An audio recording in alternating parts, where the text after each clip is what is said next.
रात रात भोर जाके देखेला नाच के, बाटे ही तो भइल दीवाना कोली कांच के।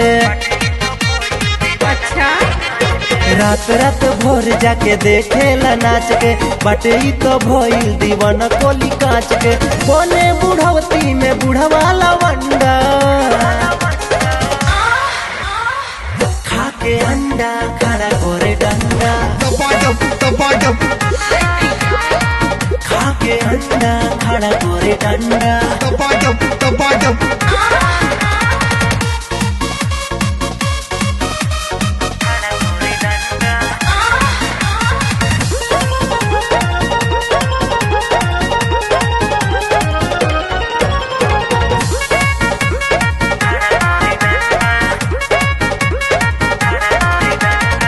गुड्डू रंगीला के गाना ही गावेला, जाके ऑर्केस्ट्रा में पैसा लुटावेला।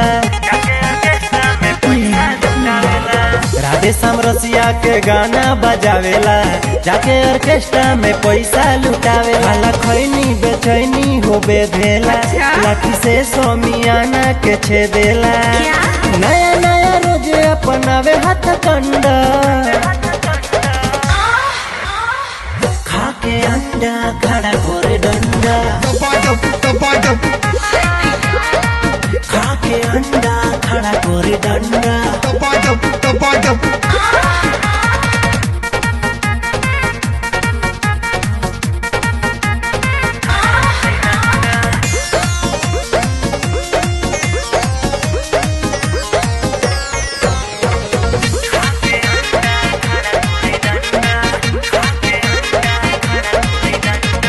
जल्दी चलावे पोतोहरा के घर में, बेटवा बगोइल कमाए बाहर में। अच्छा जल्दी चलावे पोतोहरा के घर में, बेटवा बगोइल कमाए बाहर। अगो विकास न होके बर्दाश्त, फेरा में रोहे रचावे के रास।